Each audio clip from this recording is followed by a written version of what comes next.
Nicolas Cole, thank you so much for joining me on Outlier Academy, this time to talk about your new book, Snow Leopard. Pumped to be here. Very excited to chat about the book too. And this is the second time that you're going to be on. I don't, off the top of my head, remember the episode number of the last time you were on the podcast, but that conversation was a ton of fun. We will link to it in the show notes. And that was for a very different book that you wrote. One of the things I'm going to start off with is, I'm sure a lot of people listening are familiar with your story and a bit of your background. I think it'd be great just to give everyone a bit of a refresher. Can you start off by just sharing a quick sketch of your background? Oh man, I'll try. I'll do the 30-second. Teenage World of Warcraft player turned bodybuilder turned entrepreneur / viral writer. This is how we got here. The business that I built, which is probably what we talked about in the first one, was a ghostwriting business called Digital Press. Wrote for hundreds of CEOs, executives, things like that. After about 2.5 years, pivoted away from that business.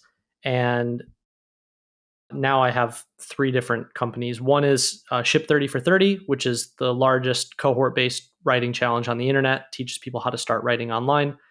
2 is Category Pirates, which is me and 2 other guys, Christopher Lockhead and Eddie Yoon. And we write a paid newsletter on category design and publish books like Snow Leopard. And 3rd is a software business called TypeShare, which is a SaaS tool for digital writers, giving them templates and making it easy to write on the internet, never have to stare at a blank page again. One of the things, we're going to spend most of this episode talking about Snow Leopard. One of the things we talked about preparing for this that I want to make sure we cover, because I think it would be super interesting for people listening, is your experience moving away from that service style business. So just as a quick overview, in ghostwriting, you're effectively doing this on a one-off basis, one project at a time. It's service-based. And all the businesses that you have now are more recurring revenue software style businesses. And I know that that's been a huge unlock.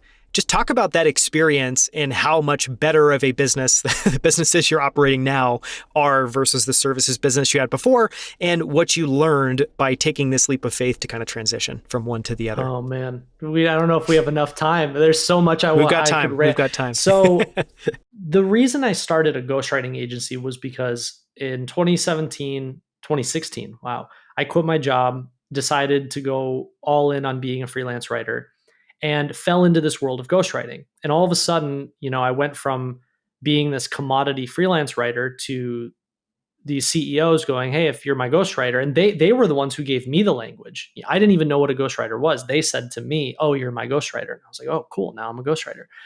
And I started just by demand. I would just increase my rates, $100 for an article, $200 for an article, $300 for an article. And I remember I got up to like $800 an article. And I could write these articles in 30 minutes. I mean, I was very used to writing in this fashion because it was all after my Quora journey and everything. And I went and met up with my friend in Atlanta, very close friend of mine. And I told him what I was doing. And he was the one who's like, well, why don't we just split this out? We'll hire writers, we'll hire editors. The editors will do the calls, the writers will write. You'll teach them how you do what you do, and we'll scale this. We'll build a business. And we ended up scaling that to probably at our height, it was probably about 2 million in revenue, 20 full-time employees. So, 10 writers, 10 editors, and it was probably no more, 24, and a couple salespeople, all of them full-time, all of them salary. And this all happened in like 18 months, and I was 26, 27, and it was super intense. And we had 80 clients, and so, we did it, like we scaled it. But the problem was, because you're providing a service, first of all, ghostwriting is about as subjective as it gets, right? I mean, you're basically giving something to someone going, hey, does this accurately reflect you and your voice and your beliefs? And I mean, that is you're not selling like plastic widgets, That is a hard thing to do. And then second is your costs all scale linearly. So every time we bring on a new client, I have to go, well, who's the writer and who's the editor? Every time I bring on 6 new clients, I need another writer and another editor. And so it doesn't take very long for your overhead to get really, really high. You're supporting all these salaries. I say high relatively, all the people with $30 million businesses are like, what are you talking about? But relatively at that time, it felt like a lot. And so eventually I got to this point. I went on this trip. It was the classic entrepreneurial story. I went on this trip and found myself, lying in a lagoon in Mexico. And I was like, what am I doing? Why did I build this business? And it made me realize that no matter how hard I worked, I was running a business that could only scale linearly. The more services I sold, the more people I needed to hire. And that was it. And so I left that business. I took like a year and a half off. Pandemic hit. And I just asked myself some really hard questions. Like, if I'm going to spend all this time building a business, what sort of business do I want to build? And the only thing I kept telling myself was, I want to build something that has quote unquote infinite scale. It needs to be able to scale without me. The whole ghostwriting business was dependent on me, you know? And so where I landed was education products, software tools, paid newsletter, books, right? All of these things, it doesn't matter if one person buys them or a million people buy them. It's the same thing. And drastically different businesses in so many different ways. But yeah, I mean, I think a lot of people have to do what I did. You have to go through that journey and kind of learn that on your own. I mean, clearly a big point that you're making there is around linearly scaling costs. This point that obviously a service business relies on you, and so you clearly want to move to something, and it makes enormous sense for anyone that's ever seen one of these businesses in the deltas. I mean, it's just insane. It's like moving from an asset heavy business model to an asset light business model. You're generating revenue off of one-time sales that are hard to replicate. Versus having a product that can just sell itself, and then you're refining the funnel. Very, very different. But one of the questions I want to ask is, there it sounds like it's all positive. What has been the challenge, or what have been some of the challenges about building a business like the businesses that you have now? Just talk about that side of the coin. Yeah, I mean, I had, one of my mentors used to say, you're always picking a bag of problems. It just depends on which bag of problems you want to deal with, And so the benefit of building things that have infinite scale, and infinite has quotes around it because, you have to grow it. It's not infinite human beings, so. Yeah, it's not infinite human beings, and it doesn't just immediately go to level 1,000, right? Like you still have to build it and grow it. But it's the simple fact that you're dealing with more people, which means everything gets heightened, right? Positive messages happen 10 times more. Negative messages happen 10 times more. Customer requests happen 10 times more. Everything happens 10 times more. And so the good is more. And sometimes the things that you don't enjoy as much are more as well. And so you kind of have to be obsessive about creating processes that ensure that you try and protect your time and your attention as much as you can. Because otherwise, it's very easy to fall into the same trap. Like I catch myself doing it all the time, where you have something that's scalable. You have a digital product, or you have a community or something. And then people start asking you questions, and it's very easy to fall right back into I'm going to give you personalized something. And then you're right back to, it's dependent on you. You're selling your time, right? And so breaking that belief in your head that's been very challenging for me, especially because all I knew were services. I didn't even really know about digital product businesses until a couple of years ago, to be honest. I only knew service because I worked at an ad agency. That was the model I had. Yeah, I think most writers are clearly coming from a service-based type of employment too. So it's just like the way your brain is wired, and it's very hard to wire your brain differently. I want to ask a couple of questions about Ship 30 for 30 because I think it's super interesting. It's obviously different than, it's one of the businesses you're running now. I think it'd be interesting to spend a little bit more time on it. So you talked about that it's the largest cohort-based writing, I think, program in the world. Talk about, just maybe flesh that out a little bit more so people understand. And then I just want to ask a couple of questions about what the program is like. So maybe if you could just start with an overview. Yeah, so I'll kind of answer both at the same time. It's basically a writing challenge where everyone is challenged to write what we call an atomic essay, so 250 words or less, every single day for 30 days. And the reason is because the primary problem that we want to solve is people not writing consistently. There's a lot of talented writers in the world. The problem is you don't do it enough, right? So it's not about talent, it's about consistency. So that's the primary point of view of the whole business. And then wrapped around it is a whole education curriculum. We do live sessions. We educate on the fundamentals of digital writing, how to write headlines, how to format your pieces, how to write Twitter threads, LinkedIn posts. Like we go through and give you all of that. But the primary mechanism is do it and then learn as you go versus just take a course where you passively learn, but what are you applying, you know? And so the business itself, I mean, you talk about scale. So I went to college and my degree is in fiction writing. And in my fiction writing classes, it was like 12 students. Different experience, right? Because you get a different level of involvement when it's a smaller type of thing. But there were probably, I'm going to guess, 200 people in my creative writing department, 300 maybe. We run one of these cohorts every 8 to 12 weeks. And every cohort after 18 months is between 800 and 1,500 people. I mean, we're running cohorts of like 1,000 writers at a time, and we've only been doing it for a year and a half. And so that's the power of when you really understand. Like most people, or me 4 years ago, would have thought, I want to build a writing education business. I got to teach all these people manually. No, you don't. You can use these other mechanisms to scale your teachings in different ways. You just have to be really conscious and deliberate about how you're choosing to do that. So it's been a really fun business to build. I want to ask two quick follow-up questions on that. Thinking about Ship 30 for 30 and the fact that you've now run so many, students through this program and that you're doing 800 to 1,500 every time you do one of these, about roughly once a quarter. I mean, that scale is massive. And so I imagine you've started to triangulate and see some themes and see some trends. The two questions I want to ask, maybe I'll start with one.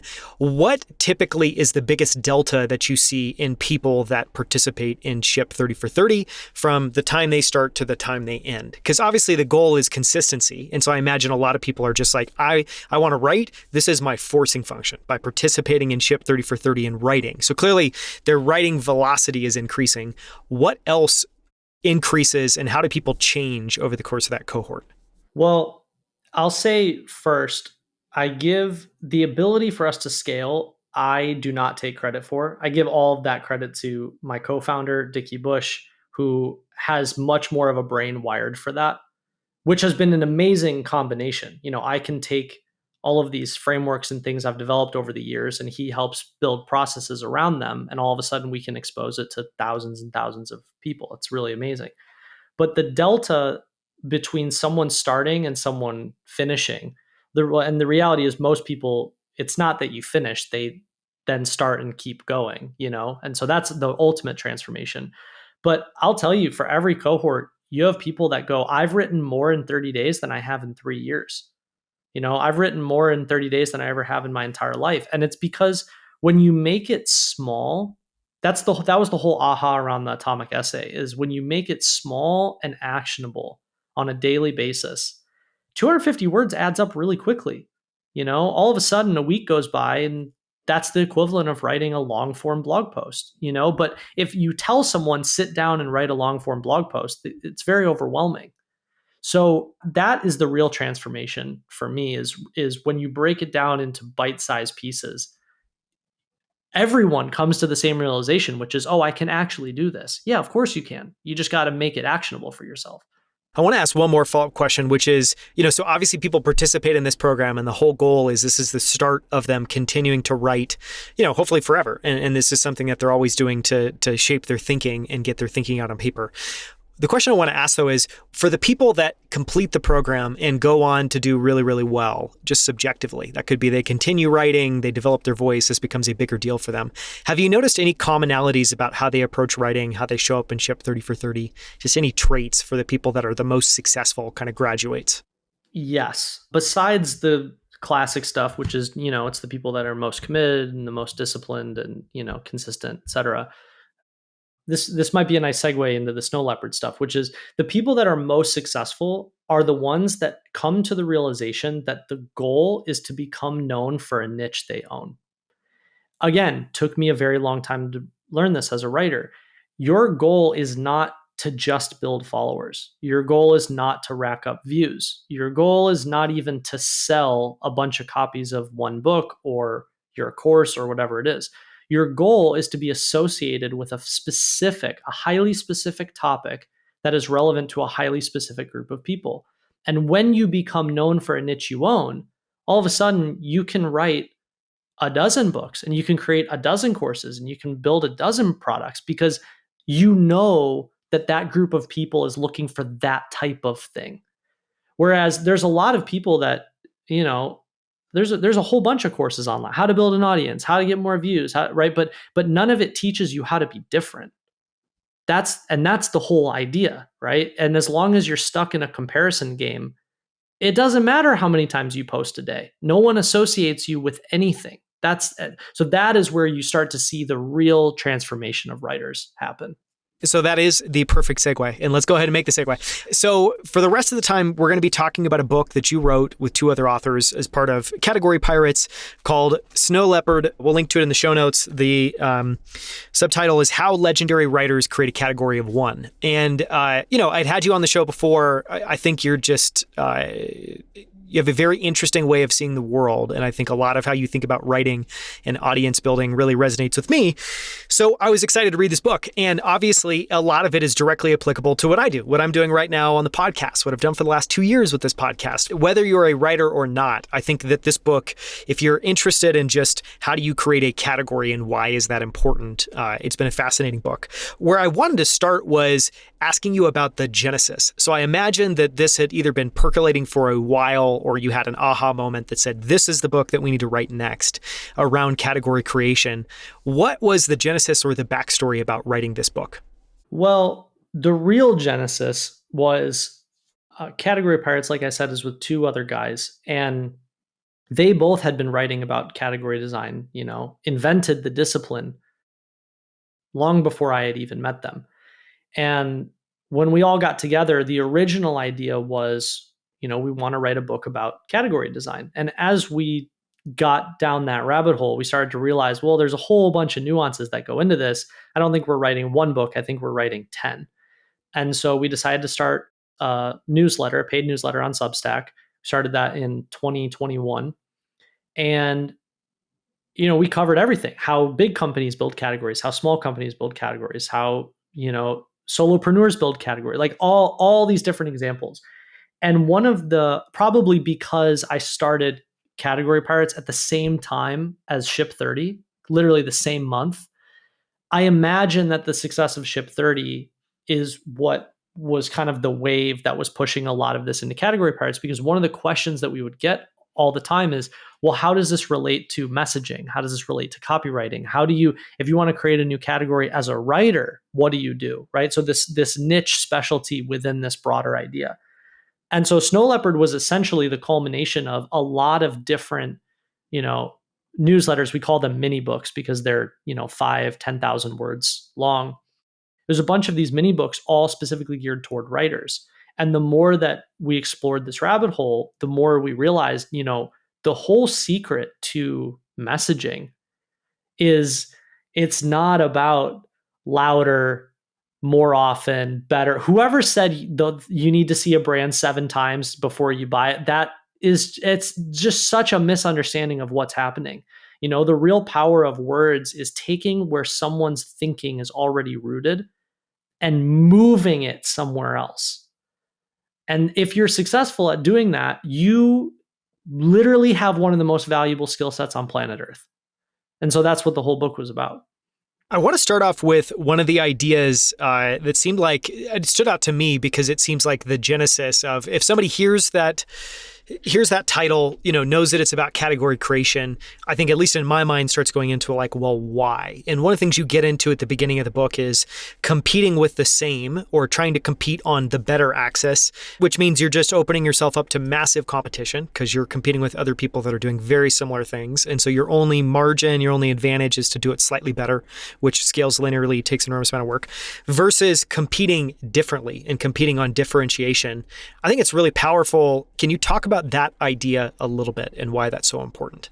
The simplest answer is, if I say, I'm going to be better than Hemingway, I'm going to be the next Hemingway, I'm going to do so much more than Hemingway, the only thing you're thinking about is that you should remember to go read Hemingway.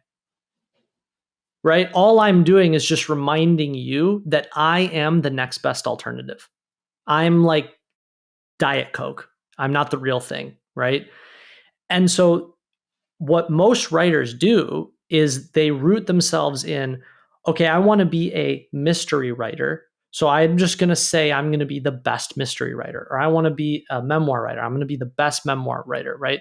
But what they don't realize is they are unconsciously announcing to the world that I'm the same as everyone else, which means you have nothing sticky. You have nothing to hold on to. One of my favorite examples is, I can't say I'm an avid reader of the category, but I think the example is amazing, is romance. So if you come out and you go, I'm a romance writer, right? Well, there's a gazillion romance writers. But the moment you come out and say, I'm a military romance writer, immediately the reader has to make a decision, right? They're like, ooh, do I want to read a love story about, the guy who goes off to war and, leaves his honey at home, and right? It's all focused on military, right? Versus then another writer comes along and goes, I write vampire romance. Ooh, all right. Whoa. Now I got to decide, do I want to watch vampires get it on? Right. Like, so the whole secret, it really isn't that complicated when you think about it. The whole secret is take the category. So if you're like, I love mysteries, take the category and what is the different modifier word that goes before or after it? And if you don't have a different modifier word, you are not different. You are under the same illusion as everyone else, which is if I'm good enough, if I am better, then I get the award. And you're not. You're just subjecting yourself to infinite competition. Yeah. It's super interesting. One of the things that obviously dawned on me, I think you touch on it a little bit in the book, is I think I would guess that part of why everybody defaults to competing with better or competing against some alternative and saying, I like this, I'm going to imitate it, I'm going to try to be better than them over time, is because of fear. Because obviously in being different, you're putting yourself out there and opening yourself up to massive fear of just what others will think, what others will say. Is that your takeaway of why we're all so afraid? And if not, what is your takeaway of why people are afraid to be different? I mean, I think that, the deeply psychological reason is, we all say we want to stand out, but really we all just desperately want to fit in. That's the deep psych answer. But I also think that, especially through the entrepreneurial lens, how most people, whether you're a writer, whether you're an entrepreneur, you want to start a business, what you do is you look for where there already are a bunch of people. So you look at an existing category and you go, well, hey, there's tons of money being made in that category. Why don't I go in, do it better, and get my slice? But this fails. It's kind of like pretending that gravity doesn't exist. You're failing to realize that when you step into that category, someone had to create that. Where did that come from, right? It didn't just magically appear. Someone created the category that now has a bunch of abundance floating around in it. Okay, so you walk into the room and you go, I'm better. And everyone looks at you and goes, you didn't invent this party, right? This isn't your house. What are you talking about? And so it's this flawed mindset of thinking, oh, I'm reducing my risk and I can capitalize and I can be the fast follower. And like, all of it is denying the fact that you now are subjecting yourself to competition and signing yourself up for an uphill battle where you have to try and convince every person in that party to leave that house and to go back to the suburbs with you to go to your house party. That's going to be very hard. It's probably not going to happen. It's probably not going to happen. Versus if you just go create a different kind of party, right? You go, oh, hey, it's disco night. Oh, over at my house, we're having a pool party. Well, now the person has to choose. Do I want to be at a disco party or do I want to be at a pool party? Right? Versus you going, I have a way better disco party. They're like, nah, this is an amazing disco party. Why would I leave? Right? So this is one of those things where you got to really retrain your brain. Yeah. It's fascinating. One of the things you said in the first page, which I really like, I'll just read, is, writers without niches are starving artists because, again, they're just competing in these massive competitions. And writers with niches are category kings. And obviously one of the things you talk about in the book that is the precursor to everything we're kind of discussing is that there's been this rise of people wanting to be a thought leader. And all of this makes sense. People want more followers. People want social validation. The way that people, think they can get that because they see other people doing it is by being a thought leader, but then that opens you up to 360-degree competition. Any just commentary on, people wanting to be a thought leader and the way that people generally go about that, which obviously is very wrong based off the ideas in the book. Yeah. I mean, why does someone want 1 million followers? first of all, if you gave the average person 1 million followers, they wouldn't know what to do with it, right? So first of all, you don't even know why you want it. Second of all, if you go, well, no, if I had 1 million followers, then I could, right? Then I could ... Okay, if I gave you 1 million followers tomorrow, nothing about your content quality has changed, right? You haven't gotten better, which means the vast majority of those people are going to wake up tomorrow and go, wait, why am I following this person? And they're going to leave you. It's like the person who wins the lottery, right? You don't know how to manage money. You're going to spend it all. Same thing with the idea of followers. Third of all, it's wild how many people, I know a lot of people on Twitter who have 10 times more followers than me and make way less money. So which do you want, right? If you become known for a niche you own, you have a tremendous advantage, and you can supply those people and help those people in a gazillion different ways. But if you're someone that just goes, I write things that go viral and I have a huge audience, well, where do you go from there? You don't have any way to deepen the relationship. And everyone defaults to, well, if I had a big audience, then I could do like brand sponsorships. Okay, fun fact of the day, right? How much money does someone with 250,000 followers make? It's like a couple $100 a month. You're talking about like not far away from minimum wage, right? So a lot of times I notice in this whole conversation, it's like people want things that they don't even understand why you want it. Yeah. Or what they get from having it. Totally. Yeah, what's the upside? And I would way rather have 1,000 followers, but be super clear about what my differentiated niche is, what those people care about, what problems I'm solving, what they're interested in, and how I can help them at scale, versus having 1 million followers and going, well, the internet thinks I'm cool, but like my life's not different. I think the last point, I think one of the craziest things in the world is people that have like 1 million followers, but then still work like a very average job. It's like you're internet famous, but nothing about your life has changed. And what's the point? And I think a lot of people go, well, like it makes me happy. Okay, great. If you're happy from it, fine. But I don't think most people don't go, I'm doing it because it makes me happy. They go, oh, I want to be famous, or I want attention. I don't think anyone wakes up and does the gratitude exercise and is like, oh, I'm just so glad I've got, 50,000 followers or 20. Like that doesn't even factor into your life. It doesn't even matter. You don't even know those people most of the time. One of the things that obviously is related to that I really loved in the book is this term content-free content, which I think as soon as you read or as soon as you hear, you kind of know what that means. And then you couple it with this other idea of people sharing BGOs you call blinding glimpses of the obvious, which I think is just a wonderful, phrase. Talk about both of those two things and why those are issues and what's happening there, why people default to that. So what's a example of content-free content? So that would be like us having this conversation and you going, Cole, give me your most helpful writing framework for writers. And I go, you got it. Step 1, you got to do it. Step 2, you got to show up.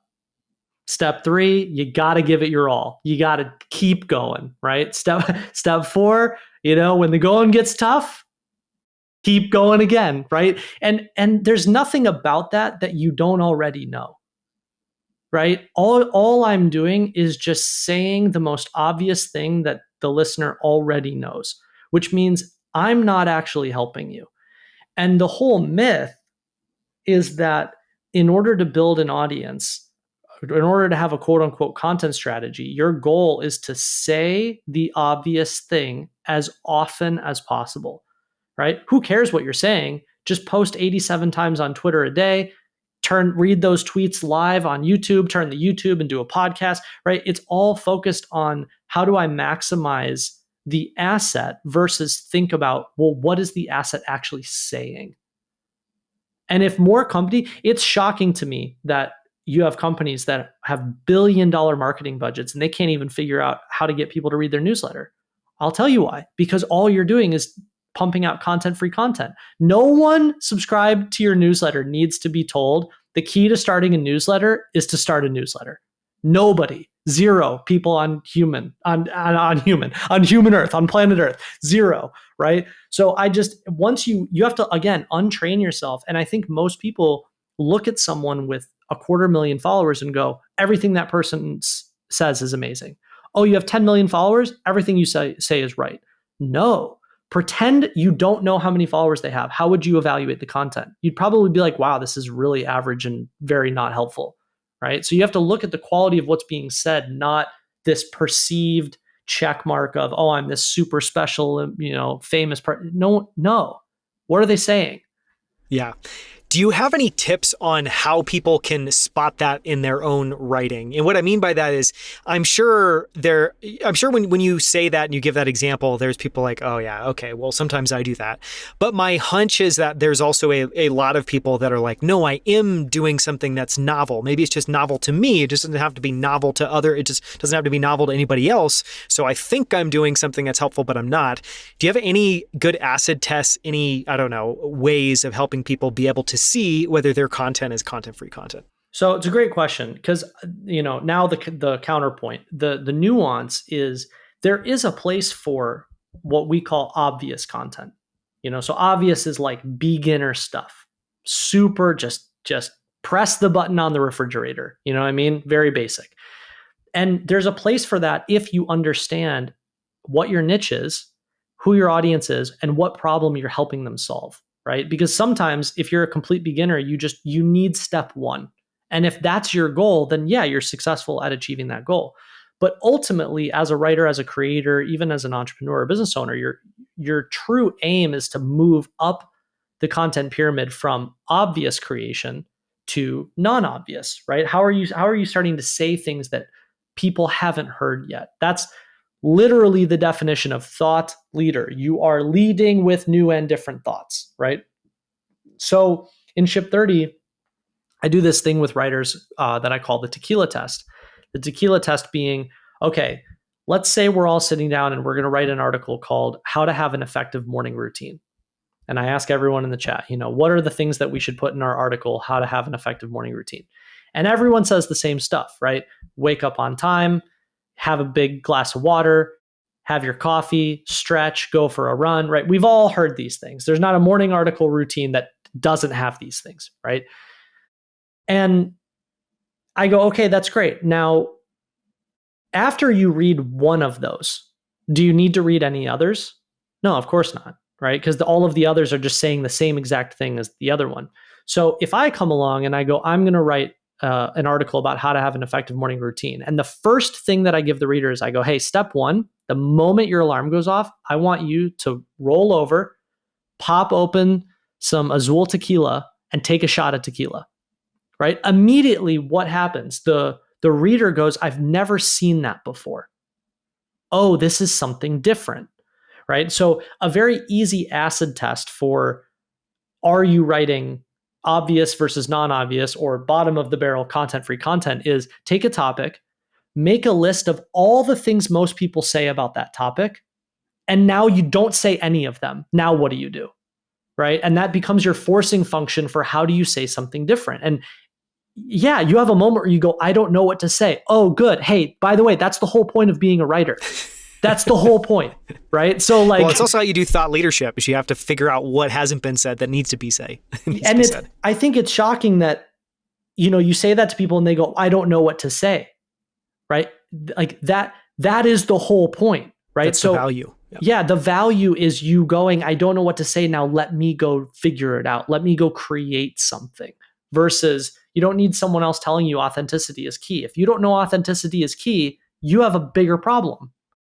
I love the tequila example because it immediately makes me extremely curious what step 2 in the morning routine was going to be. Because if you're starting with a shot of tequila, just where do you even go from there? And what does the rest of the day look like? What That's a great question. You can answer that in the rest of the article. I want to spend a bit of time talking about the content pyramid. And this is covered in quite a bit of length in the book, but it's fascinating. And I think it's helpful for 2 reasons. One, as we'll walk through it in a little bit, people will be able to figure out, I think, pretty intuitively where they are within this content pyramid. And it's very helpful just at making it a framework where you can kind of identify, to your point earlier, where you happen to be. But then the other one is, I guess, just it forces you to then think about, well, do I want to get to the higher rungs, and what does that look like, and what does that mean, and what are the trade-offs? And you do a great job of covering that in the book. So maybe we just start with level 1 and start to work our way up. And level 1 of the content pyramid, as you covered in the book, is just consumption. So this means, as an example, we talked about Ship 30 for 30. These are people who haven't written yet. Maybe they have a bunch of stuff in note docs. They've thought about writing, but they've just mostly are consuming. And you have a really fascinating stat, which is, I don't know if it's historical, if it's, timely, but basically the idea is like, if you look at any social network or platform, around 1% of people create content, 9% of people curate and organize content, maybe share that in some way, shape, or form. And then 90% of people consume content, which is staggering, but actually kind of, makes sense at a high level. And you talk about, this level 1 is just the move from passive to active. What else do you have to add to this? Anything else to add to this, the consumption level 1 of the pyramid? Yeah, I mean, so we may have talked about this on the first time we chatted, but again, going back to my years as a gamer, I firmly believe, like, we're all playing a video game. Okay, whether we can have the Matrix discussion another time, but the internet is a video game. Okay, and so your social profile, doesn't matter what platform you're on, your social profile is your avatar. You have control over how people see your avatar. And I think one of the things that doesn't get talked about enough is, because we live in such a digital society now, whether you like it or not, whether you think you're playing the game consciously or not, you're playing the game. You have a profile, you're playing the game. And so when people go, oh no, I'm not trying to do XYZ with social media, like, it doesn't matter whether you think you are or not. When you meet someone, they go and look you up, they look at your profile, and they come to conclusions, right? We're doing it anyway. So part of level 1 is acknowledging that the game exists. It's just, it exists. And most people aren't even, quote unquote, playing the game. Doesn't mean you have to go be some guru, but understanding that, like, it's almost like you have a vacant character. The character's just like standing there, right? And you're choosing to not do anything with the character, okay? And the jump in level 1 is going from passive to active. So instead of just scrolling and consuming, when you land on a piece of content, you ask yourself, hey, interesting, how is that assembled? Why are they sharing that? If I was to share my version of that, what would that look like? Right? So you start to go through these questions of, what does it look like for me to scale myself? That's what the internet does. You go do a bunch of coffee conversations, you say the same stories every time, you share the same tidbits about yourself every time. The internet allows you to scale yourself. Yeah, it's fascinating, and it makes a ton of sense. Let's move on to level 2. We got 5 of these, so we've got 1 down. We got 4 left to go. Yeah, level 2 I thought was really interesting, including some of the examples in level 2. But level 2, the tidbit I'll give, please, push back on this, add to it in just a second. But level 2 is around curation. It's curation centric. So you're still not coming up with your own original ideas. That's actually a couple levels, kind of beyond this. You're not coming up with non-obvious ideas. You're just taking other people's ideas and you're curating them and you're sharing them, or other ideas you found. And one of the things I thought was fascinating, there's 2 pieces of this that really stood out to me. One is the examples of Ryan Holiday and Tim Ferriss as, fantastic curation-centric people. For me, that kind of, it immediately resonates on why that's the case, but it's also somewhat surprising. And it gives I think it calls out that you actually don't need, the goal isn't for everyone to get to level 5. The goal is that there's one, to kind of know that there's a progression and then figure out what level works for you. Can you talk for a little bit about the positive example of why Ryan Holiday and Tim Ferriss are good examples of like a powerful level 2?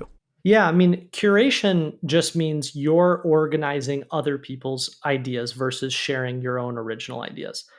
And there's a ton of benefit in doing that. I mean, think about how much knowledge there is in the world. The average person, we're not going to read every book that exists in our lifetime, right? So if someone comes along and goes, hey, I read 10 books and I'm going to distill only the important stuff down for you, you can read it in 3 minutes. That's really valuable, right? Because the curator is now saving you, call it 100 hours, right? And so people like Ryan Holiday, his story is fascinating. His mentor was Robert Greene, and Robert Greene wrote, 48 Laws of Power and Mastery and kind of all of these like historical and psychological books, but all of them are curation. right? All of them is him going and researching, taking the old stuff and just modernizing it, right? And making it easier to read. So Ryan Holiday goes, he kind of had a jagged path. He didn't start here, but he eventually lands on Stoicism. What does he do? He goes and reads Marcus Aurelius's Meditations. The average person hasn't read Meditations. And he goes, I'm just going to make this really easy for you, right? And he's curating it. Tim Ferriss goes, hey, you're interested in high performance and how the elite people, handle their lives. I'm going to go interview all of them, right? So curation is basically you saving other people time and you saving other people the learning curve of sifting through complexity to understand something. So you're great at distilling down. And that's a very valuable skill set. Like, not to downplay those writers and creators at all. It's very valuable. Yeah. Well, and one of the things you call out too, and I think this is really interesting, and we should talk about it for a second, is that I'm trying to think of, there's a wonderful quote that I wrote down. Yeah, you've got it. I think it's on page 10 of the book, which, you start to get to the point of people need to, you force people to ask themselves, do I want to be hyper focused on a niche, which means I have a smaller audience? To your point, maybe I end up with 100,000 followers instead of 1 million or whatever it is, to use that as a stupid vanity metric. So people can, have a strong point of view that might resonate with a small audience, or you can have stuff that's actually maybe somewhat generic. It's evergreen content. It's stuff that, you can always say something about every single day and someone will be interested in it and you can have a bigger audience. But, I think part of that is by a level 2, you could potentially have a bigger audience than someone that is super niche and focused.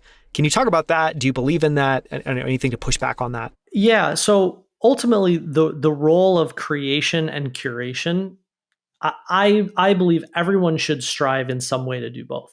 There's days where I wake up and I create new things, and there's other days where I curate existing things, and both are valuable to readers in different ways. In terms of how you build and scale yourself, I mean, yeah, it ultimately comes down to the question of what do you want. But so I learned this by writing on Quora. The size of the question dictates the size of the audience.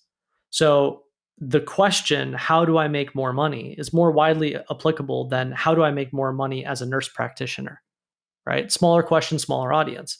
And so when you're thinking about curation as part of your content strategy, it's more beneficial to lean into bigger questions because you can kind of grab all of those readers. But there's a nuance, is that then you want to also have the other side, which is ultra niche specific, so that once you get all of those readers and attention, you go, oh, well, now this is relevant to you, hyper relevant, right? So it's almost oscillating between the two. That's super interesting. Moving to level 3, we'll try to get through the rest of these, somewhat quickly, and I want to ask some follow-up questions. But level 3 then is you're starting to create your own content, but you're making obvious connections between things. You're not in the non-obvious state, which I think is really interesting. Talk about, moving into creation, starting with obvious and how that's different than non-obvious, and just some of the learning curve there. Because I think one of the questions I was interested in, I'll talk about level 4 in a second, but how someone moves from level 3 to level 4, and if there's ever people that just stay on level 3, and if that's a fine thing. Yeah, I think the easiest way of thinking about it is think of obvious as linear. So how to go from A to B, So for example, if someone's a master of Facebook ads, they go, I'm going to show you how to 5x, 10x the conversion of your Facebook ads, right? There's nothing non-obvious about that. It's very like, I have a problem and you're going to help me do a couple things and I'm going to move from A to B, And again, there's a lot of value in that, but it's worth remembering who that attracts and why. Again, obvious content has its place, but it usually has its place for beginners or beginners moving into something more advanced, but that's never going to be the thing for people who are like, I've been doing this for 10 years. Give me the crazy stuff. Right. So they're just different levels of where people are at on their journey. Non-obvious is less linear and more disparate, more exponential, it's like things happening at unlikely intersections, right? So a lot of my point of view on digital writing, why does my point of view on digital writing sound different? Because a lot of it comes from the intersection of pro video game playing and writing. That's a very rare, most people don't mash those two things together, right? So non-obvious is connecting data points that almost shouldn't or aren't thought of to be as connected. And then you make the person go, oh, I never thought of that before. Why? Because those aren't two things or three things that you would normally put together. Yeah, I mean, to go back to your point earlier of, writing is taking, great writing is taking this idea in someone's mind and moving its position or making them see it in a new light. It's like the obvious connection is you're not moving anything. You're just talking about it. You're maybe sharing something that's somewhat interesting about it, rather than as opposed to trying to move that and create these new connections in someone's mind. One of the points you make that I really like is obvious connections have a short shelf life and non-obvious connections have a really long shelf life because they don't age. It's always likely to be novel if it's especially non-obvious. I thought that was interesting. And then you have one other point around demand capture versus demand creation. Can you talk about that for a second and what that is? So I think if people want to go down the rabbit hole, a really great example of the point you said right before that is I wrote a book 2 years ago called The Art and Business of Online Writing. In a lot of ways, very obvious. You want to write headlines? Here's how to write headlines. You want to improve your formatting? Here's how to improve your formatting, right? And because a lot of the things I shared in that book are, technology moves so quickly. So when you're talking about things as they are today, there's probably only a shelf life of a couple of years before the game changes. So even as we were writing Snow Leopard, even I was aware, I was like, oh man, that book shelf life, I don't know how long, maybe it'll make it 10 years. It's probably not going to make it very far beyond 10 years because a lot of the things that I shared are specific to how the game is played now. When we were writing Snow Leopard, I was very aware of that. And so I deliberately didn't use a lot of timely examples, right? It was more about psychology. It was more about how to think about it. It was more about things that have been true for 200 years of writing, And I did that to increase the shelf life, right? Not only is it non-obvious, but it's going to last longer. So that's ultimately the goal. So demand capture is the idea of you go to the disco party, right? And you go, I'm going to convince everybody to come back to my house, which is also a disco party. It's just better, right? Demand creation is when you show up and you go, I'm offering you something completely different. Here are all the differences between a disco party and a pool party, right? One, you got to wear your clothes. The other, no clothes required, right? All of a sudden, the reader or the listener or the viewer has to make a decision, right? Do I want to wear clothes at a party or do I want to not wear clothes at a party? Okay. It's a good question. It's a great question. We all need to ask ourselves. And so people think that you can't create demand. And yet no one asks the question, well, then how did the world get to be the way that it is today? Right? Like the things that we value, we are taught to value. No, it doesn't just happen. Someone shows up and goes, I'm going to tell you why you should value this. Or someone shows up and goes, I'm going to teach you why you shouldn't value this, right? And you can get really meta with, this happens even in society, right? We teach people to devalue other human beings, right? So demand capture is when you go fight, you're stuck in the better trap. Demand creation is when you educate on here are the differences, and now you have to make a choice. This disco party versus pool party is, I'm going to be thinking about this example like 5 years from now. I just love how vivid and visceral and different it is. And I think it's just a really wonderful, simple framing of a big idea. Let's move to level 4. Level 4, then I've done the obvious connections. Now I want to move to non-obvious connections. Maybe that's because I want my stuff to be interesting 6 months from now, a year from now. I want it to have a longer shelf life. And basically, one of the things you say is that the premise of level 4 is that you're changing the world with your thinking, and that non-obvious connections have some maybe consequences or maybe downsides. And one of those is it can take a lot of time to catch on. And you talk about the Copernicus, apologies for any astronomy fans, dilemma. And then this idea that, what may happen is you may end up with a smaller audience, but that audience has raving fans as opposed, so say you're 50,000 followers, 5,000 followers, maybe even these people, love and really pay attention to everything you share as opposed to 500,000 followers and no one could care less. People don't even probably know they're following you. Talk a little bit more about non-obvious connection and just anything we haven't covered that you think's interesting that you would call out. I do want to double click on the downsides because, again, it goes back to human psychology. People say they want one thing, but then their actions say another.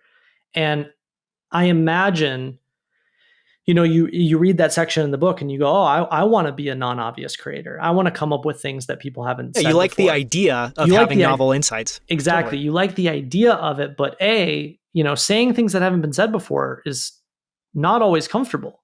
There's some risk in that, and B, there is a lot of truth to the fact that, look, the more different the thinking gets, you're going to lose a lot of people. There's a lot of the world that doesn't want to think, that doesn't want to be challenged. And so it's not about being like controversial or anything. It's just when you start going down a rabbit hole of a subject, you start in the obvious land, which is just like, just tell me the basics, but then the further you go, you want the stuff that you haven't heard before. And, this book is a great example. I firmly, every writer should read this book. This book is, there's I think not, it's for any creator.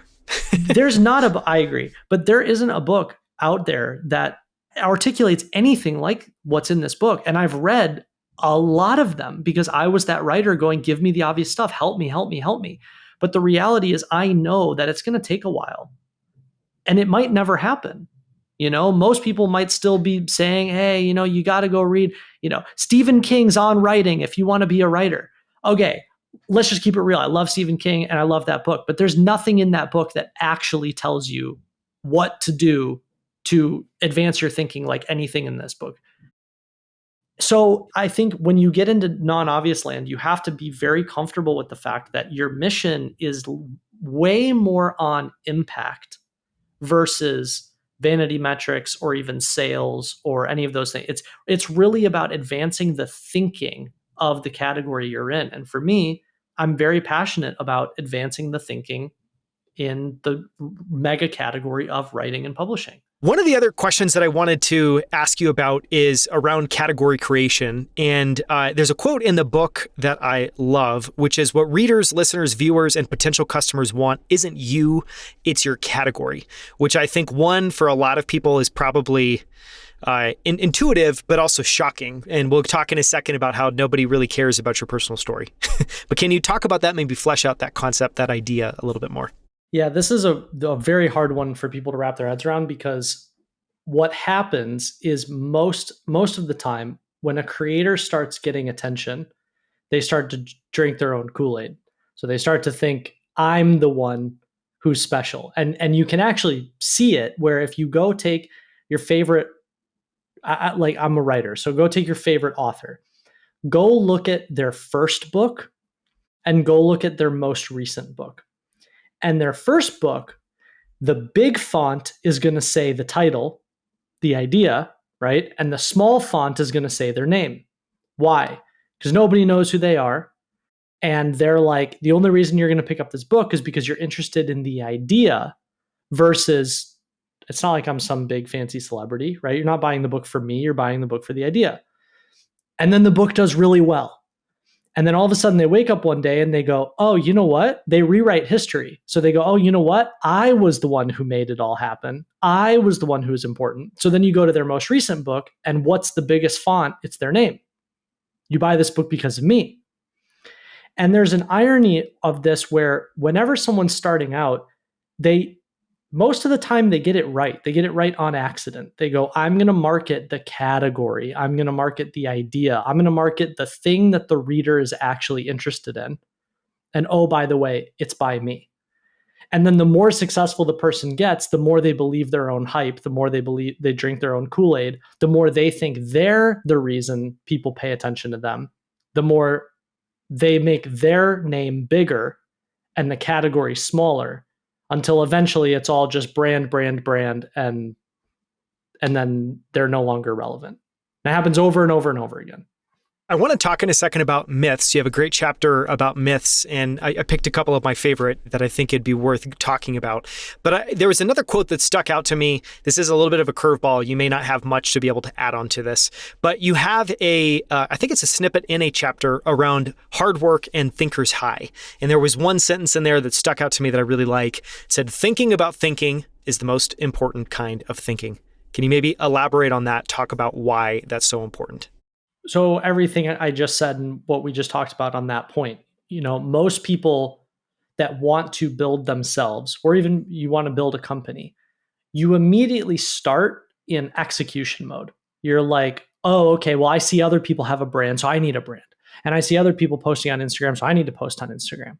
Right. And before you do any of that, you need to ask a more important question, which is, well, how are you thinking about how you're thinking about going about it? Right. It's like, why are you thinking you need to start there? That might actually be the wrong starting point. And so the majority of the work I end up doing at this point, I kind of phrase it like in the beginning of my career, I got paid to write lots of words. Now I get paid to write 2 words, because the 1 or 2 or 3 words that define your category literally is the difference between getting on a plane and landing in New York or landing in Miami, right? Because those 2 or 3 words shape which direction people are thinking. So before you start executing, you need to think about how you're thinking about it. Makes sense. That makes sense. I mean, to maybe do a little bit of a weird corollary in productivity. And also, I think for a lot of founders, they'd have the same feeling that, to your point, a lot of people just jump into execution. They don't spend much time in planning. So maybe just a simpler way to say it, or a more direct way of saying it, is make sure that you spend time intentionally planning before you move ahead into execution. Yes, and being comfortable with doing it iteratively. Like you can start, but then like every step you should question, like, am I now thinking about it the right way? Like I mean, anyone's built a company, right? Like the moment you reach your next milestone, it's like what got you here won't get you there. So you need to rethink, well, how am I thinking about this whole thing?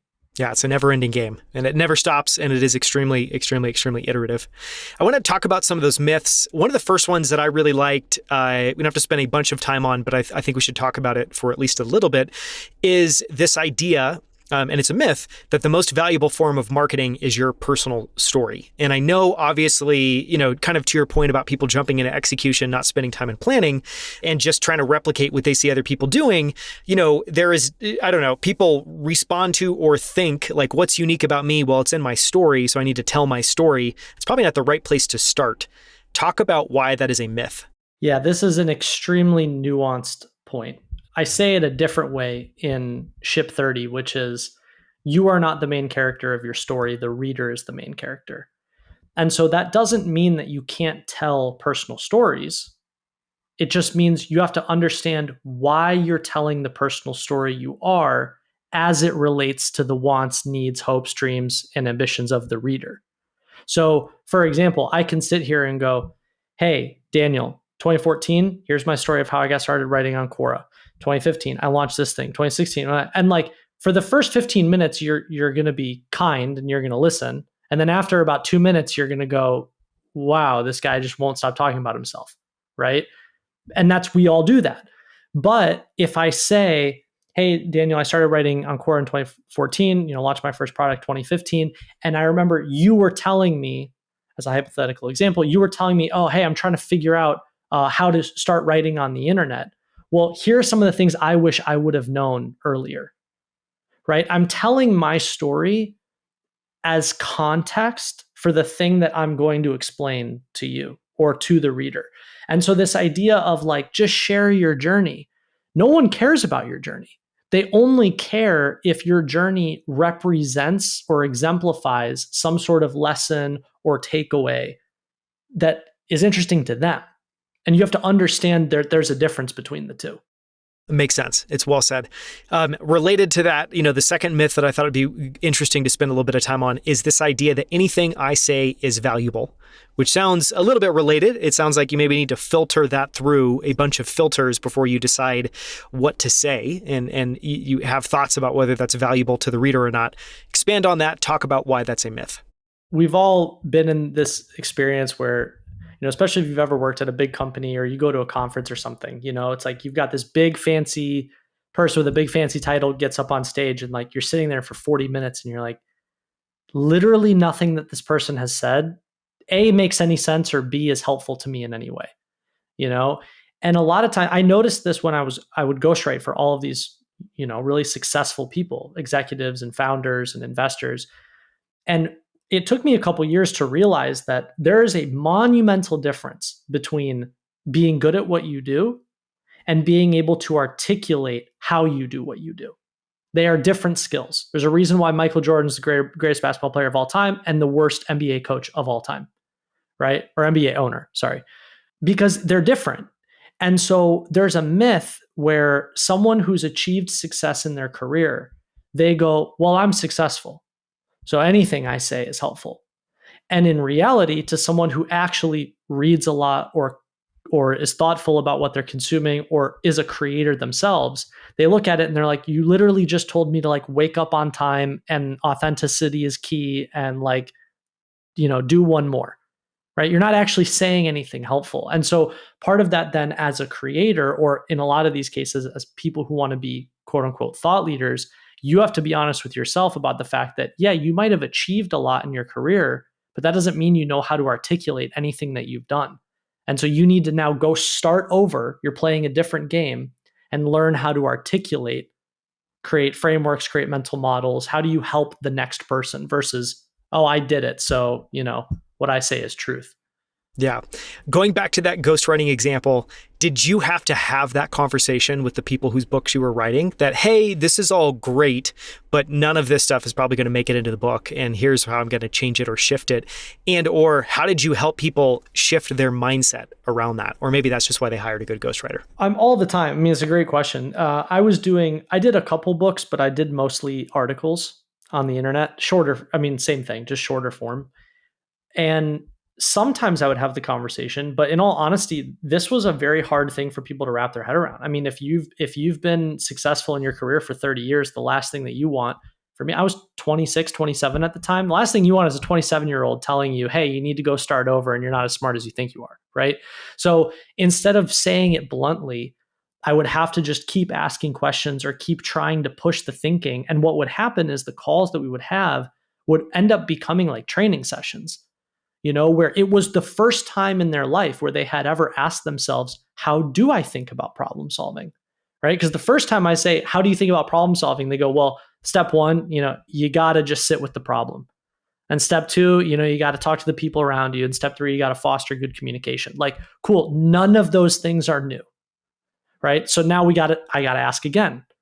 How do you think about problem solving? And it's not until you ask 7 or 8 or 9 or 10 times that the person starts to give you things that are original, that are unique to them.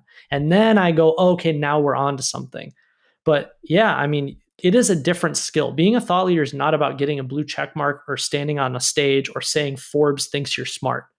Being a thought leader literally is practicing the skill of how do I articulate where the world is going in a way that no one else is able to articulate. Yeah, that's so well said. Okay, last myth, and then we'll move on to a couple more questions. And this goes back to a point you made, I think, multiple times earlier in the interview, which is, and this myth is, it's all about how many people see your content. And so I'd love for you to maybe talk about why that's a myth, and then answer the question, if it's not about views, what are other metrics or other means with which people should be maybe gauging their content? Well, here's a great example. And I'll say the asterisk to this is it really depends on the business model. If you're a YouTuber, you live and die by views, right? AdSense. Okay, great. I just want a gazillion views. But the example I would use is, I've racked up, 500 million views on my content, a lot. And I made very little, if any, money on all of them. Now I made money tangentially. I was able to leverage views as credibility to get ghostwriting clients. And so I monetized the service, right? But I didn't actually monetize the views, which is an interesting point A. And point B, when you focus on views, you're focusing on catering to low common denominator stuff, right? So how do I tap into wants and needs of everybody? Or how do I tap into universal mistakes or universal fears or universal ambitions?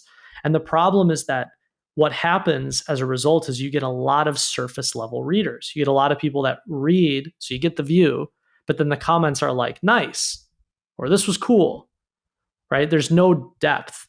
Versus, 2 years ago, I decided, okay, I have 500 million views. More views isn't going to get me anywhere.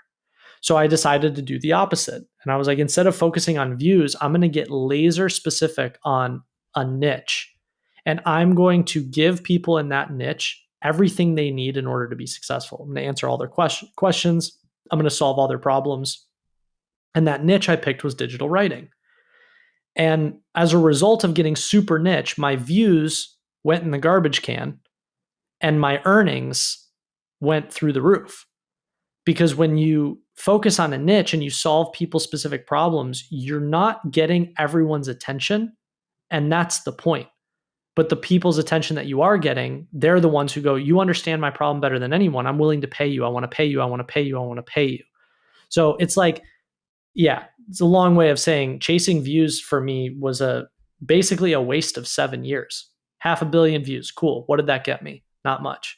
Yeah, or maybe another way of saying it is like, it seems to be for whatever reason, which is probably not all that mysterious, that everyone by default just biases for views, because views feel like the easiest proxy you could pick for success. It's just how many eyeballs generally got on this, how many bots on Twitter generally saw this, and so it's, don't do that, and think deeply about what you do want to go after and what metric you're going to use to gauge success. One of the chapters, I want to talk about 2 more chapters, and then we'll move on to a couple closing questions. One of the chapters, chapter 5, it talks about the power of a point of view. And one of the biggest questions that I just wanted to ask is if you could walk through, even just at a very high level, almost kind of superficially, how you go about developing and honing a point of view. Because I think my, perspective, whenever, I think it's probably difficult for people to argue with this idea that a point of view is powerful and is important, and you need to have one. Even going back to the example you gave yesterday, working with a ghostwriting client, have to ask them the question 6-7 times until you start feeling like you're hitting on something. You're like, okay, this is valuable. That maybe that's the way of, you just need to dig deep enough, you get to your point of view. But the question I wanted to ask, just super open-ended, is how do you think about, how do you work with people, how do you encourage people to develop and hone a point of view? I mean, here's a great case in point. Every venture capital firm on planet Earth says the exact same thing. We invest in entrepreneurs building the future. And they all say we have a unique point of view. But if you ask them to articulate, well, what's your unique point of view? 99% of them can't do it. They just go, well, we're investing in great entrepreneurs and we look for rare, unique opportunities, and entrepreneurs focus on building the future. Cool. None of that's different. You literally just said the same thing as everyone else. You just tried to say it with more conviction. So we talked about the tequila test. You ask people, how do you write, an article like a morning routine? In order to figure out what your unique and different point of view is, you have to first acknowledge what are the existing point of views. Make a list of them. So the morning routine article, what are all the things everyone says? Wake up on time, have your cup of coffee, stretch, go for a run, whatever. So make a list of all the existing point of views. Okay, now you can't say any of that. What's your point of view? It's crazy when I do these exercises with people, because it's like they go, I understand. And then they, like magnets, they just immediately gravitate back to, but I like that old point of view. Right? It's comfortable. It's what I know. No, that's what I resonate with. That's fine. Just realize now you sound like everyone else. So, and I think whenever I try and articulate this, the counterpoint, and what I often hear back is someone going, oh, so you just want me to be controversial. No, that's a misunderstanding of the point.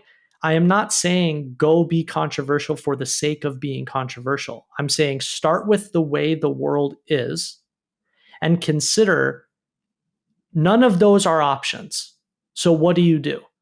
And I'll give you a great example. So me with writing, and I did this on accident. I didn't even have the language for all of this when I came up with this. My point of view was, don't start a blog. Now, if you ask anyone about how to start writing on the internet, especially for the past 10 years, 10 out of 10 people will tell you you should start a blog. So when I come along and I go, that's step 1 that everyone else says, I think is wrong. And I wasn't saying that to be controversial. I was saying that with a legitimate reason. I said, hey, I found another way.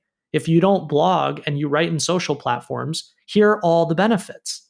Rapid fire feedback loops. You tap into hundreds of millions of readers. It's easier to measure what topics are working, right? So I'm not being controversial for controversial's sake. I'm saying I am giving you a different way of thinking about the thing that you're thinking about doing.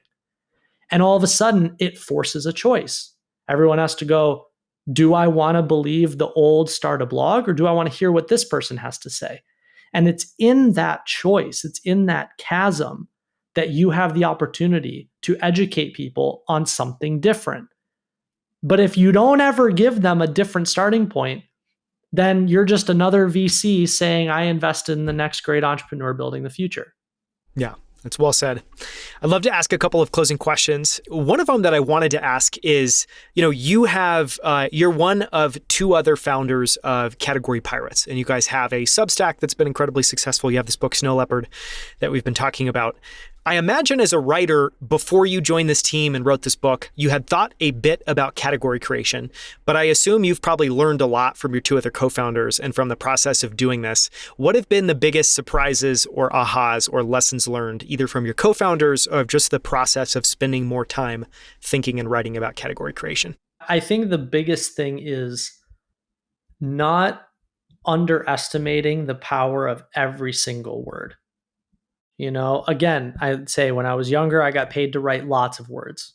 But looking back, I didn't know why I chose 90% of those words. You're kind of more focused on just writing. It's like you're doing a lot. And as you learn and as you clarify your thinking, you start to realize how powerful one single word is. If I say it's a car or an electric car, one word drastically changes what we're looking at, right? If I say it's a impressionist painting or a cubist painting, one word changes what we're talking about.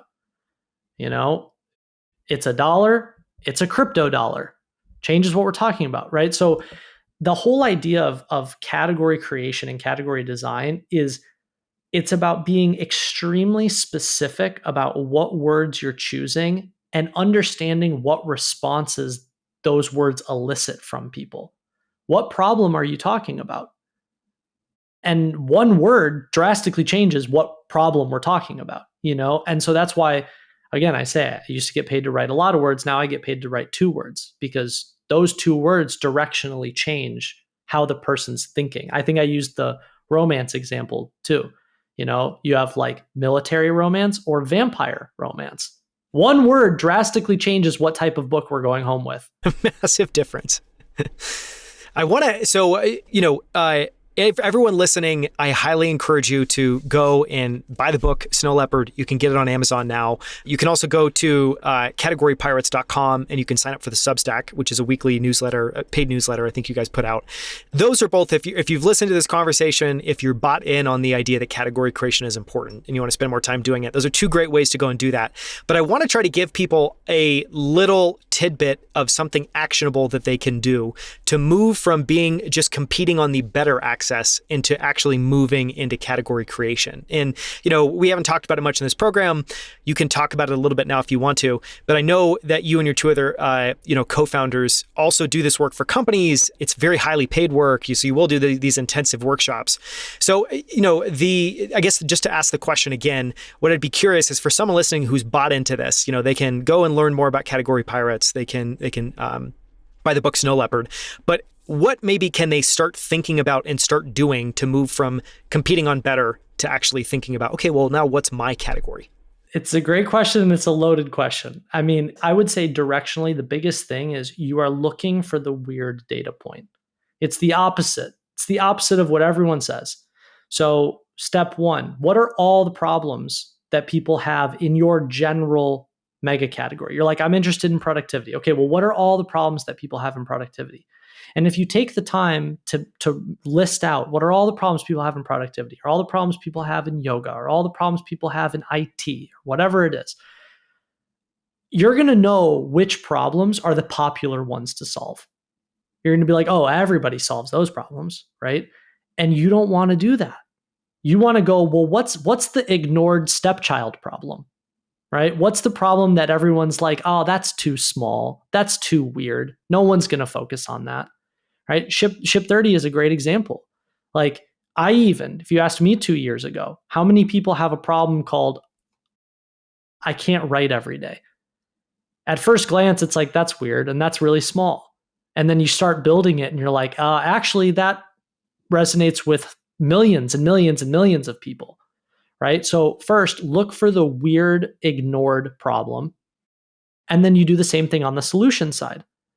What are all the solutions people offer? And you're going to see, oh, those are the popular solutions. Everyone always suggests those things. Okay, great. You can't do those.